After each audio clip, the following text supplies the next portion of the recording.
We're going to take a little bit of a different approach with today because it really is a special presentation.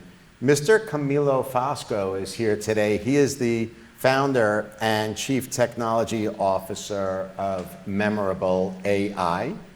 Camilo graduated with an MS in DS from Harvard and also has a PhD from MIT. He's a Fulbright scholar.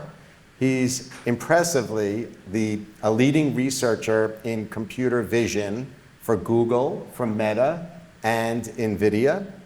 And with Memorable AI, although it's a new concept, which you'll see, he already has some of the most impressive clients as it relates to media buying on the planet, including multinational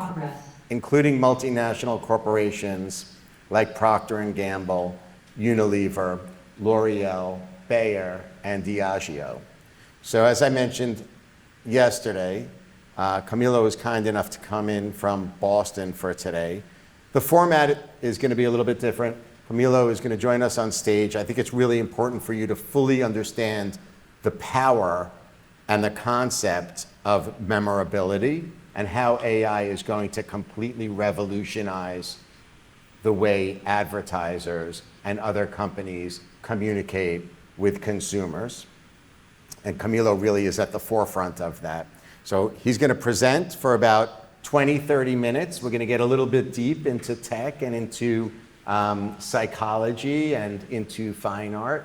And then he's going to join me on stage and we're going to break it down a little further. So please welcome our guest today, Camilo Fosco. Thank you so much. Hi, everyone. Thanks a lot for having me here. It's amazing to be here in New York. I love the city and NYU is so cool. So thanks for having me. All right, so today we're going to talk a little bit about Memorable first. What do we do? How we're kind of using AI to improve advertisement and mostly give tools to marketers to improve creative effectiveness. And then I'm going to go a little bit into the research that is connected to the main pillars that we're working on Memorable, just to get a little bit more on the research side, talk about one of the kind of interesting dimensions related to all of this that hopefully will be useful and interesting for everyone. All right, so we'll start very quickly talking a little bit about Memorable. First, what is Memorable? What we're trying to build essentially is an AI creative copilot for marketing effectiveness. It's a copilot that helps the marketer in three main ways. One of them is to analyze their past history, understand what worked and what didn't work in the past. The other one is to predict, given new assets, new creatives, what can you predict from them to know if they will perform or not? And the last one is generate. So essentially, once you have all of this information, can you use all of that to create new assets that are better? So we work with big clients, as Marc said, and we started about 2 years ago. And so far, well, we've been kind of on a growth trajectory that has been super exciting. So let me tell you a little bit why we focus on this. One of the key concepts that are important to understand here is that although the marketing industry is very data-driven and focuses on kind of trying to improve its performance in different areas, there's one area that is extremely strong in its actual contribution to sales lift, and that is usually disregarded, which is creative. People spend a lot of time looking at targeting, looking at reach, but not that many people really know what creatives work and what creatives don't work, and how to improve them.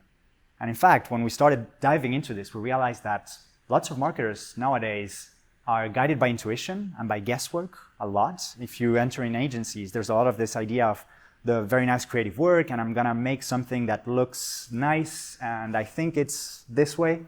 And sometimes it works, sometimes it really doesn't. And to us, it was pretty surprising that people were not taking a purely strong data-driven approach to understanding what creative works and what doesn't, right? Just look at the data and try to make predictions. This problem is particularly important when you look at things like this, where you have these two ads, right? And they look pretty cool. Both of them look, I don't know, potentially similar. They definitely have kind of different pacing, different concepts. And it's hard to tell really which one will perform better, right? In fact, why don't we do this show of hands? Who thinks the asset on your right is better performing? than the asset on your left? Let's see, raise the hands.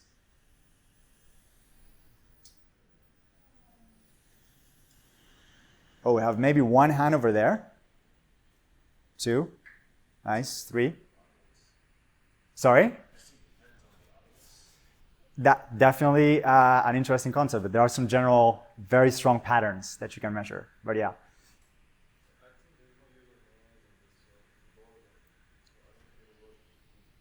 Sorry, I didn't catch that.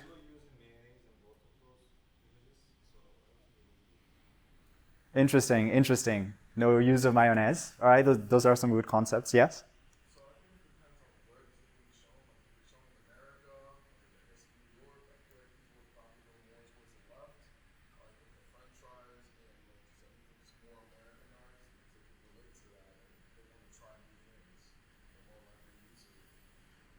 It's a good concept.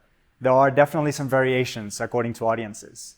But one thing that is quite strong is that you can actually look at performance over multiple audiences and get general patterns as to whether this asset performs better or not.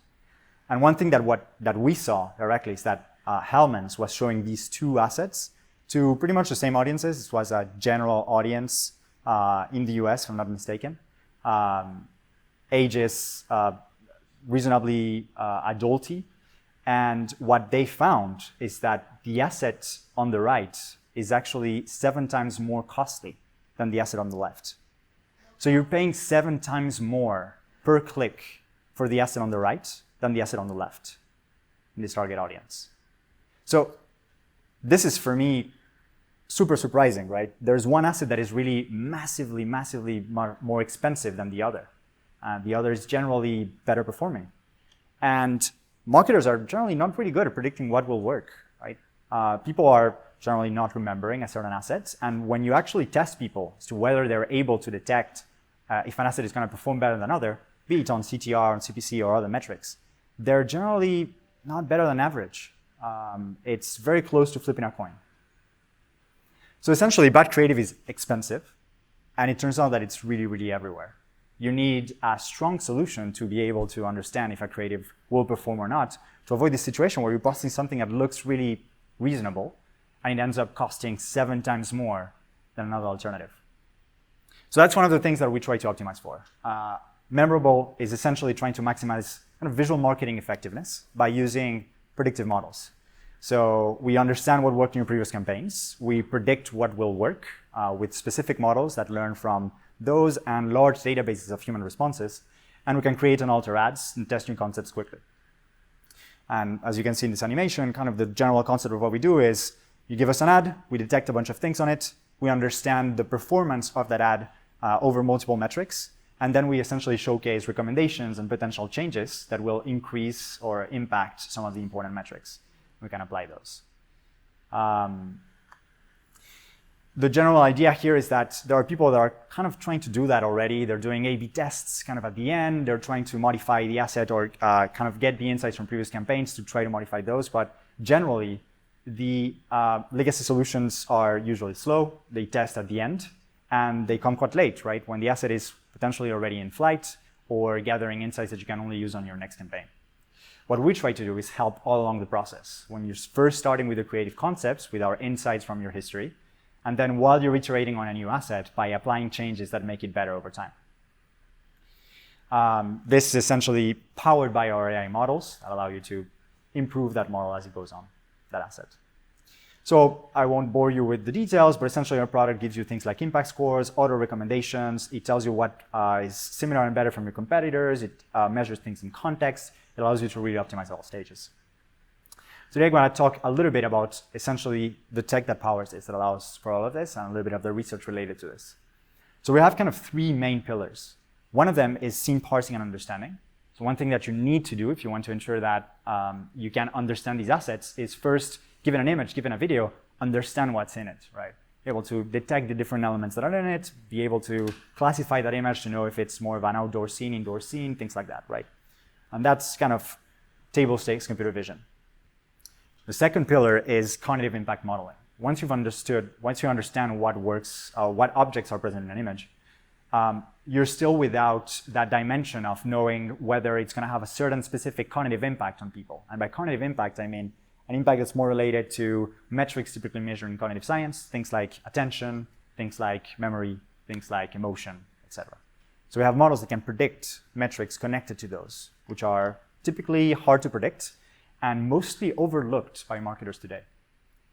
And finally, our last pillar is generative modeling. So we use generative models both to help people create assets, to create people alter assets, and now we're soon bringing a way for people to chat with our platform and essentially apply all the modifications and predictions through a chat interface. So in scene parsing and understanding, that's quite straightforward. Try to tag as much as you can from a given asset, right? So essentially, tag different objects that appear, tag the presence of the logo, where it pops up, product presence, colors, brightness, etc. Whether there's a celebrity or not, extract all the text, etc. The second key pillar is cognitive metrics. So, okay, you understand what's in an image. Now, can you actually tell me whether people will remember it? And I'm going to go a little bit more in depth in that, but there's actually very cool patterns that show that humans are generally consistent in what images or what videos they tend to remember and what images and videos they tend to forget. And you can predict part of that impact really, really well. So one of the big things that we focus on is essentially building models that can predict ad recall, whether someone will remember an ad after seeing it once, things like attention, whether people will look at it in a certain context, things like distinctiveness, give me your competitors, am I distinctive or not, and other things like aesthetics, do people generally think that it will look good? Things like that. To do this specifically, well, generally you do some classic machine learning work where you build models that can essentially, given an image, predict a certain score, and you train those models with lots and lots of data. In our case, we use essentially two big sources of data.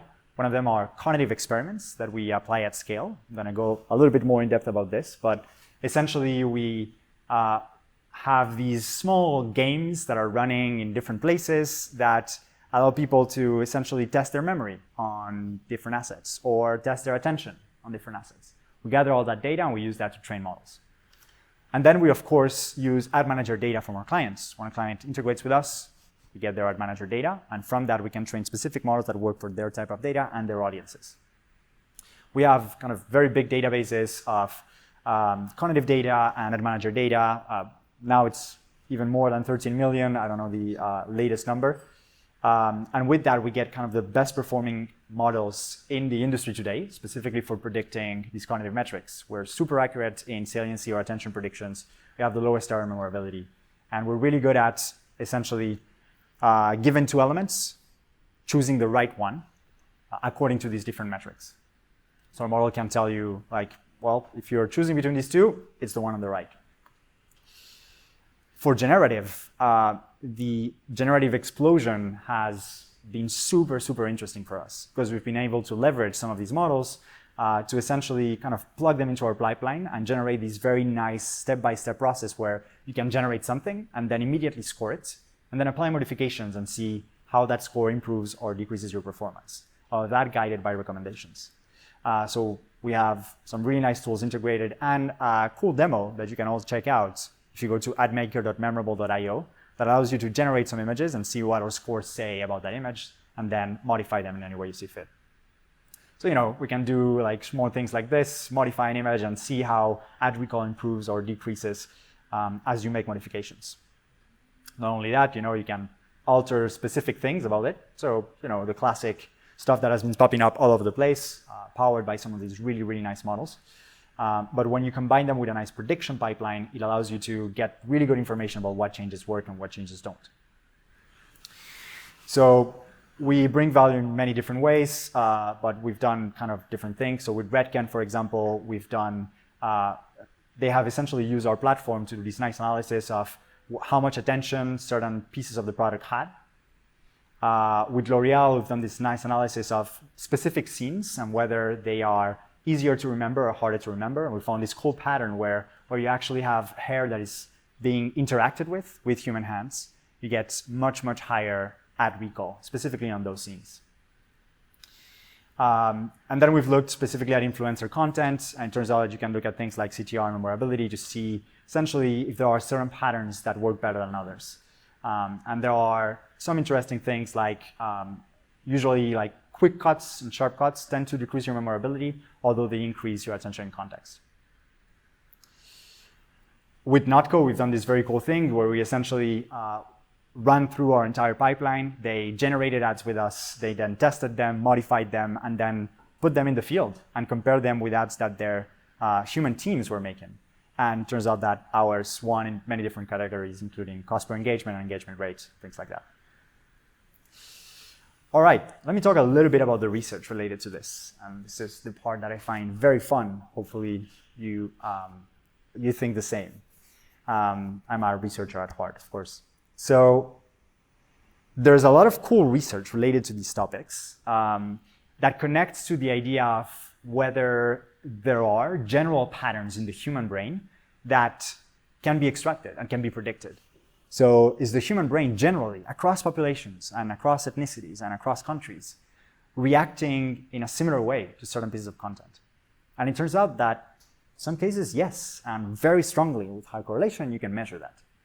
So I'm going to talk about a few interesting pieces of research connected to our core pillars, but not part of memorable. The first one is this idea of memorability.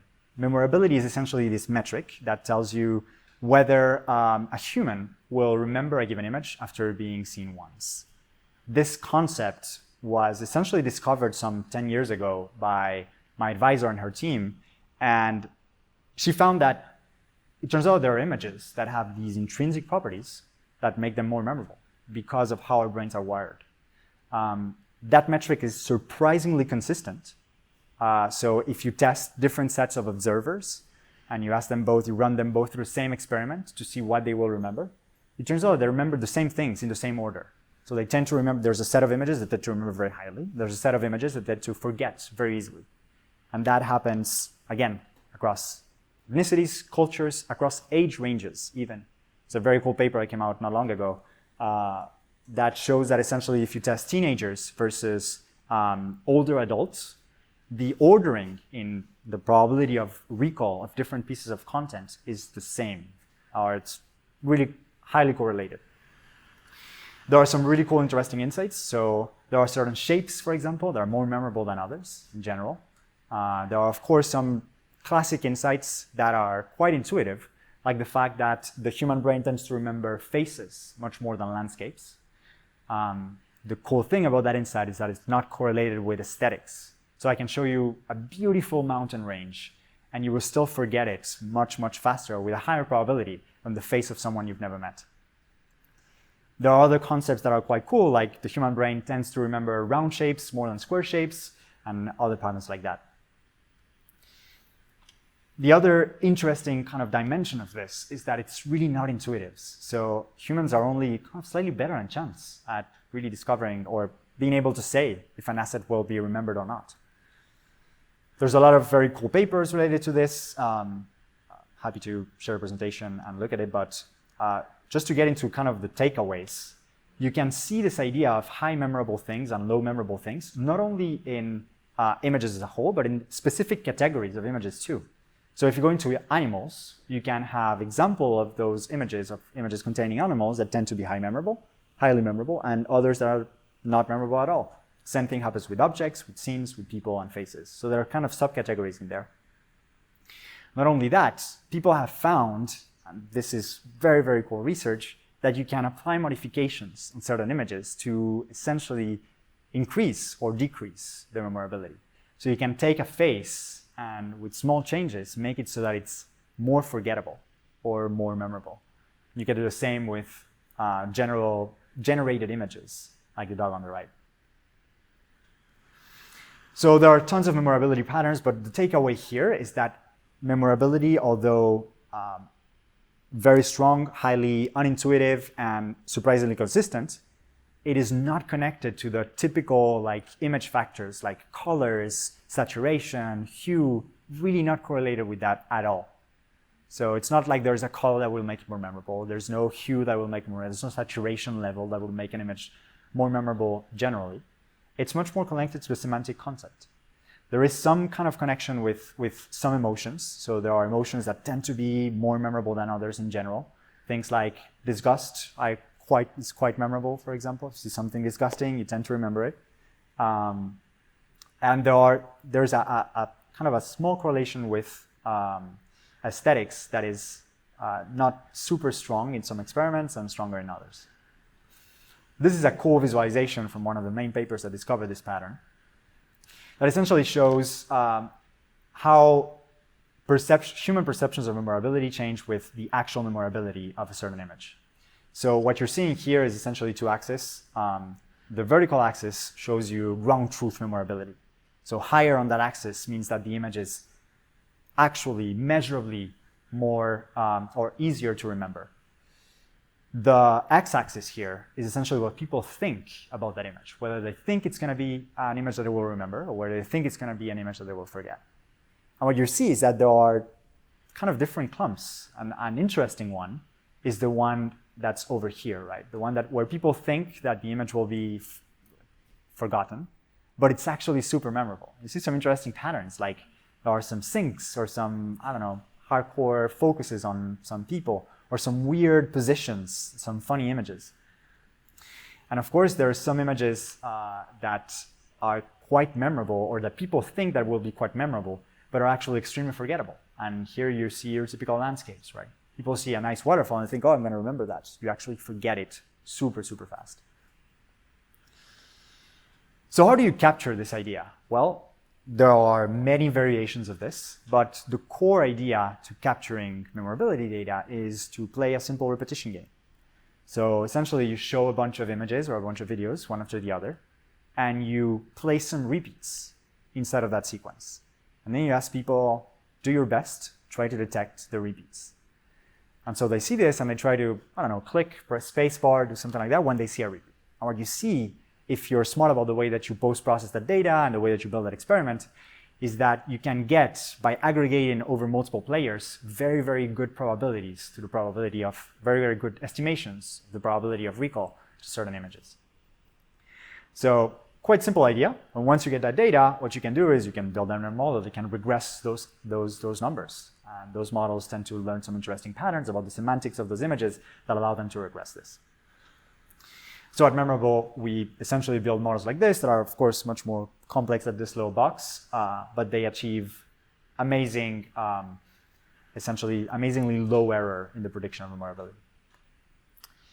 For videos, I'm going to skip through this, but essentially we published a paper a few years ago where we show that if you have multiple streams of information from different kind of dimensions of the video, and you ask a model to not only predict memorability, but also predict the rate of decay of that memorability as time goes on, and you try to ask the model to also caption the video, you can get really, really good at predicting the memorability for a given video. Let me talk a little bit about attention or saliency. So human visual saliency is this entire field about trying to understand where the human eyes will go on a given piece of image or a given piece of content.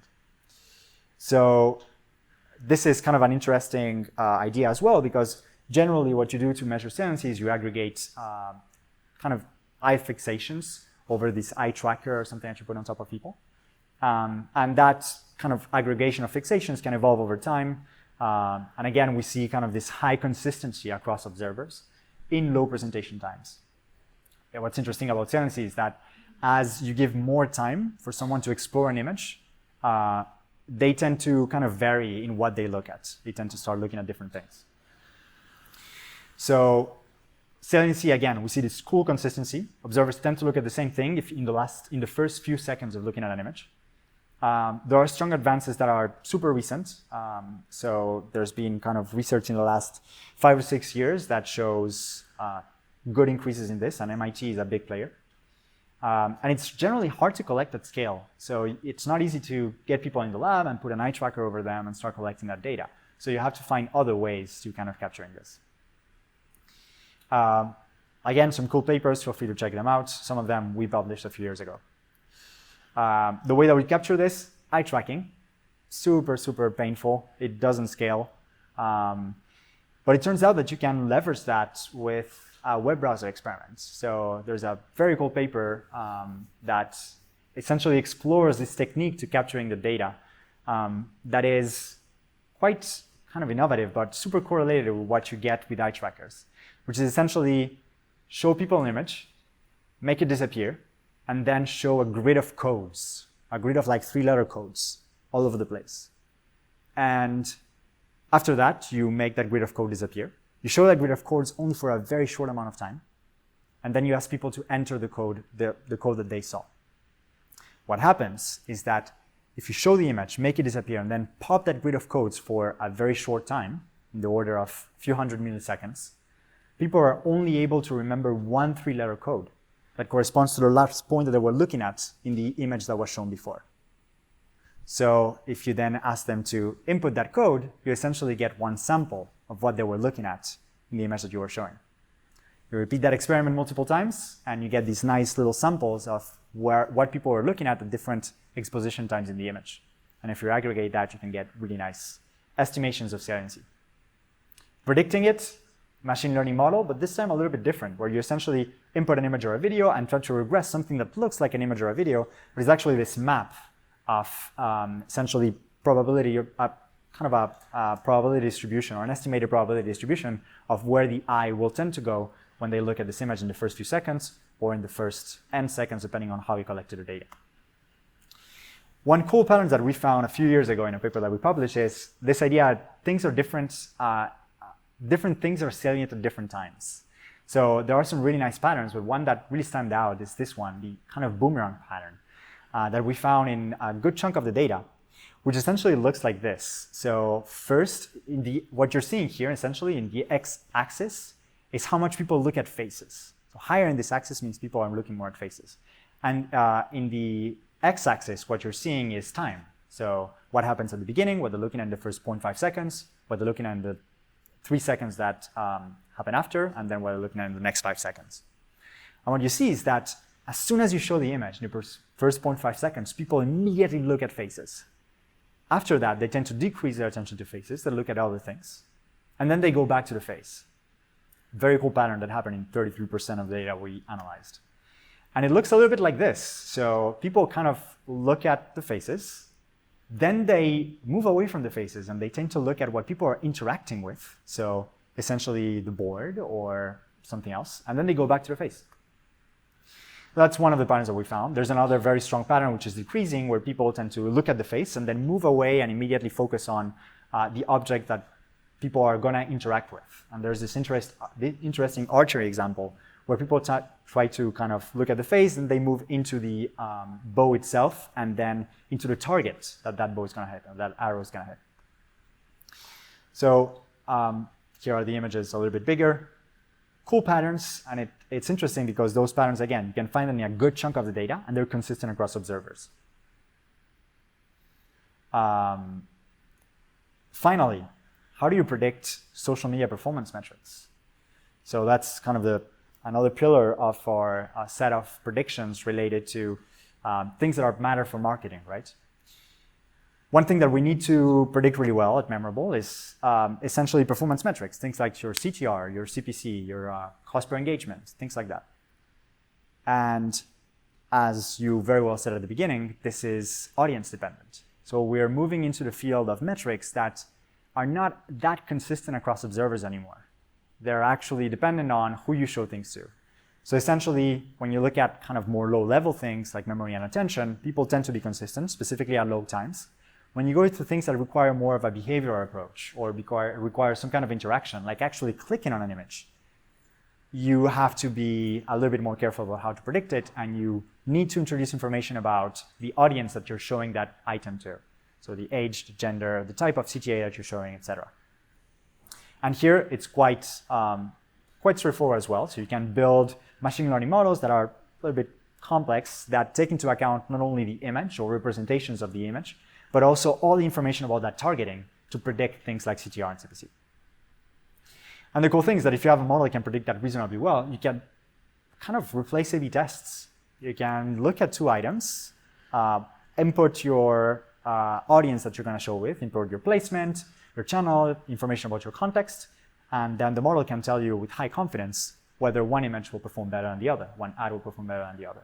So once you have a model that performs well here, you essentially save tons and tons of time and money in A/B tests because of this ability of having really good impressions of whether an asset will perform better before even testing it.